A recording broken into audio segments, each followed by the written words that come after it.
सत्ता से बेदखल करने के लिए कई तरीके के हथकंडे अपनाए। क्या ये आदिवासी लोग, माझी लोग अलग राज ले पाएगा? ये लोग तो हड़िया दारू पी करके पेड़ के नीचे पड़ा। शायद 2019 में अगर हम लोग की सत्ता नहीं आती है अध्यक्ष महोदय, मुझे नहीं लगता है कि इस राज को कोई बचा सकता है। ये एक ऐसे दलदल में इसको ढकेलने का प्रयास हुआ अध्यक्ष महोदय कि जहां ये दोबारा उभर राज्य के सर्वांगीण विकास के नींव हम लोगों ने डाल दिए। अब उस पर बिल्डिंग खड़ा करने की आवश्यकता है अध्यक्ष। माननीय राज्यपाल महोदय द्वारा पढ़ा गया अभिभाषण पर चर्चा हो रही है और मुझे लगता है अध्यक्ष महोदय, राज्यपाल महोदय जिन्होंने ये अभिभाषण सदन को सुनाया, ये अभिभाषण अध्यक्ष महोदय मुझे लगता है कि इससे पूर्व में जितने भी अभिभाषण पढ़े गए हैं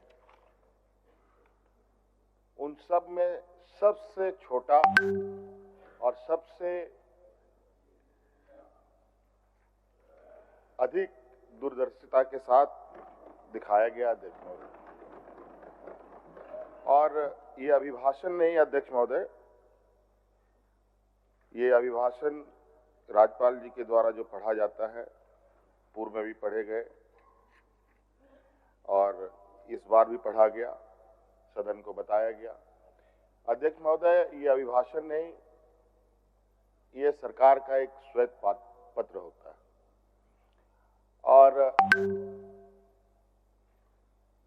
इससे बिल्कुल ये स्पष्ट है कि सरकार झारखंड के लिए क्या करना चाहती है और इस राज्य को किस दिशा में ले जाना चाहती है। हम सब जानते हैं अध्यक्ष महोदय, पूरा देश जानता है कि झारखंड देश का सबसे पिछड़ा राज्य है और यहां पर सबसे अधिक आदिवासी, दलित, पिछड़ा, अल्पसंख्यक, किसान, मजदूर तबके के लोग वास करते हैं। कहने को तो अध्यक्ष महोदय, देश आजाद होने के बाद देश के सबसे बड़े, बल्कि दुनिया के गिने चुने उद्योगों में से, बड़े उद्योगों में से कई उद्योग इसी राज्य में लगा। चाहे हम बोकारो स्टील प्लांट की बात करें, चाहे चिस्सी की बात करें, चाहे देश का पहला खाद उत्पादन करने वाला सिंदरी फर्टिलाइजर फैक्ट्री की बात करें, चाहे और उस समय की बात है अध्यक्ष महोदय जब देश को टाटा बिरला के नाम से जाना जाता था और वो टाटा बिरला भी इसी राज्य में सबसे पहले इन लोगों ने अपने कार्यकलाप, अपने उद्योगों को लगाना प्रारंभ किया था अध्यक्ष महोदय। उसके बावजूद ये समझ से परे है अध्यक्ष महोदय कि इस राज्य के ऊपर कौन सा ऐसा अभिशाप लगा कि यहां के लोग भूमिहीन होने लगे, बड़े पैमाने पर विस्थापित होने लगे, बेरोजगार होने लगे, अलग अलग राज्यों में पलायन की स्थिति बनी रही। ये बहुत गंभीर विषय रहा है कि इसी पीड़ा को लेकर हमारे अग्रणी नेताओं ने, आदरणीय दिसुम गुरु शिबू सोरेन जी, वीर शहीद निर्मल महतो जी, विनोद बिहारी महतो जी, अनगिनत ऐसे हमारे नेता रहे हैं, हम लोग के मार्गदर्शक रहे हैं, जिन्होंने एक अलग राज की परिकल्पना रखी। और ये भी हम सब जानते हैं, जब अलग राज की परिकल्पना रखी गई तो यही सामंती विचार के जो देश में लोग हैं, ये लोग हमारे उन अग्रणी नेताओं पर कटाक्ष करते थे, हंसी उड़ाते थे क्या ये आदिवासी लोग, माझी लोग अलग राज ले पाएगा? ये लोग तो हड़िया दारू पी करके पेड़ के नीचे पड़ा रहेगा। उन महापुरुषों के ऊपर जिन्होंने अपना लक्ष्य को साधे रखा और एक लंबी लड़ाई लड़ी और अंतोगत्वा 2000 ईस्वी में जो लोगों को असंभव लगता था वो संभव करके दिखाया, अलग राज करके दिया। माननीय हमारे विपक्ष के लोग बराबर इस बात को कहते हैं कि आदरणीय अटल बिहारी वाजपेयी जी ने राज को अलग किया। ये बात सही है अध्यक्ष महोदय। अटल बिहारी वाजपेयी जी तत्कालीन प्रधानमंत्री थे। उन्होंने इस बात पर मुहर लगाई जरूर, लेकिन यह भी सत्य है अध्यक्ष महोदय कि गरीब, गुरुआ, किसान, मजदूर, इन सब लोगों को कोई अधिकार उसके घर पे लाके नहीं देता है अध्यक्ष महोदय, उसके दरवाजे पे लाके नहीं देता है अध्यक्ष महोदय। उसके लिए उसको संघर्ष करना पड़ता है, और छोटा मोटा संघर्ष नहीं है अध्यक्ष महोदय। ये तो अलग राज का बात था, और इस राज की लड़ाई दिन, महीने नहीं, साल नहीं, बरसों बरस गुजर गए अध्यक्ष महोदय। कई लोग शहीद हो गए, कई महिलाएं विधवा हो गई, कई नौजवान अनाथ हो गए, और इस पीड़ा को हम लोगों से अधिक कोई नहीं समझ सकता अध्यक्ष महोदय।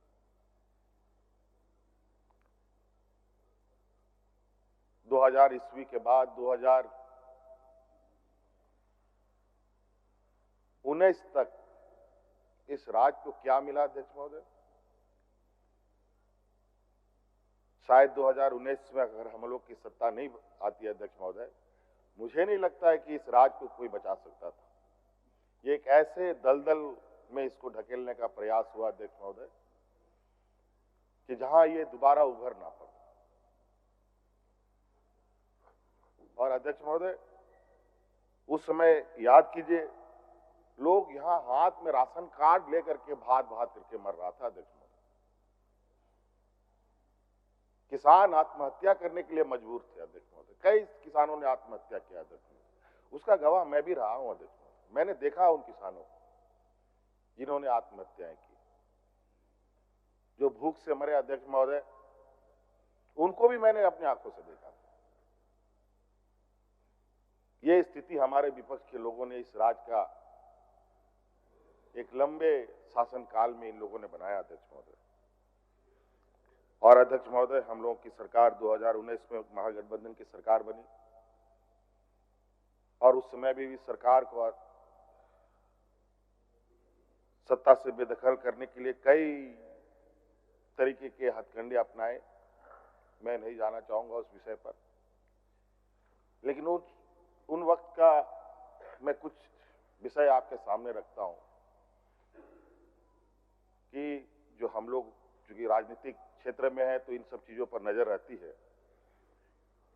कि राज अलग होने के बाद कभी भी इस राज में किसी के चेहरे पर, किसी के, चाहे वो सरकारी कर्मचारी हो, चाहे आम नागरिक हो, गरीब गुरुआ हो, महिलाएं, किसी के, सब डरे सहमे अपनी जिंदगी कैसे जिए उसी पर वो लोग संघर्ष में लगे रहे। लेकिन अध्यक्ष महोदय, 2019 में प्रोजेक्ट भवन से मंत्रिमंडल सचिवालय तक, यहां तक कि विधानसभा परिसर में भी लोग ढोल नगाड़े लेकर के गुलाल अबीर के साथ सरकार का स्वागत, धन्यवाद, और उनके चेहरे पर जो मुस्कान देखता था अध्यक्ष महोदय, ये आप अंदाजा नहीं कर सकते। मैं बोल नहीं पा रहा हूं कि लोगों में क्या उत्साह रहा है। कहीं ना कहीं अध्यक्ष महोदय, आज दोबारा सरकार को इस मकाम में पहुंचाने का इस राज्य की जनता का एक बहुत बड़ा भूमिका है अध्यक्ष महोदय, और मैं उनका भी आभार प्रकट करता हूं अध्यक्ष महोदय। और अभिभाषण में अध्यक्ष महोदय बिल्कुल स्पष्ट रूप से है और हम इस बात को जानते हैं हमें कहां से काम करना है। और हमने बार बार ये कहा है, हमारा ये सरकार ये प्रोजेक्ट बिल्डिंग से चलने वाली सरकार नहीं है, ये गांव देहात से चलने वाली सरकार है। गरीब गुरुआ की, यहाँ के किसानों के, यहाँ के नौजवानों के, यहाँ के महिलाओं के, यहाँ के जरूरतमंदों के लिए सदैव तत्परता के साथ पूर्व में भी हमने काम किया है, आगे भी करेंगे।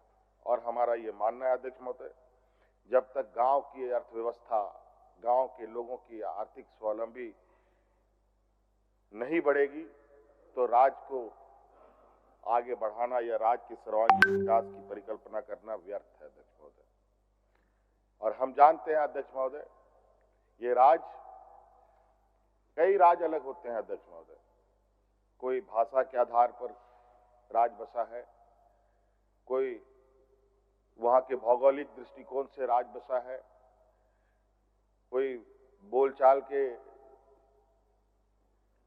वजह से वो राज्य जाना जाता है। लेकिन ये राज्य अध्यक्ष महोदय, ये आंदोलन की उपज है, ये एक संघर्ष, एक खून से सिंचा हुआ ये राज्य है अध्यक्ष महोदय। और इसलिए अध्यक्ष महोदय यहाँ के लोग बहुत स्वाभिमानी होते हैं। अगर किसी चीज को लोगों ने ठान लिया, ये तब तक नहीं रुकते, तब तक अध्यक्ष महोदय, जब तक मंजिल ना मिल जाए। और आज निश्चित रूप से अध्यक्ष महोदय,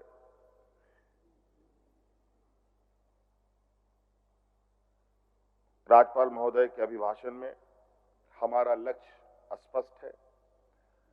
इस राज्य के हर वर्ग और जो हमारे शहीदों का सपना है उसको पूरा करने का हम लोग, पूरी सरकार कटिबद्ध है अध्यक्ष महोदय। और आप देखेंगे अध्यक्ष महोदय, हम लोगों ने तो लगभग 2019 के सरकार के कार्यकाल में लगभग राज्य के सर्वांगीण विकास के नींव हम लोगों ने डाल दिए। अब उस पर बिल्डिंग खड़ा करने की आवश्यकता है अध्यक्ष महोदय। ये पूरा लगभग हम लोगों ने जो एक जमीनी स्तर का जो विषय है वो हमारे पहले ही तैयार है। और अब बहुत जल्द आप देखेंगे अध्यक्ष महोदय, चाहे शिक्षा के क्षेत्र में हो, स्वास्थ्य के क्षेत्र में हो, यहाँ के भूमिहीन के लोगों के विषय में हो, यहाँ के लोग जो रोजगार से संबंधित विषय है उसको लेकर हो, ये सभी चीजों के अवसर इतने बड़े पैमाने पे आने वाले समय में इस राज्य को मिलने जा रहा है अध्यक्ष महोदय। अध्यक्ष महोदय, क्योंकि अभिभाषण है, अभिभाषण पर हम अपनी बातों को रख रहे हैं और मैं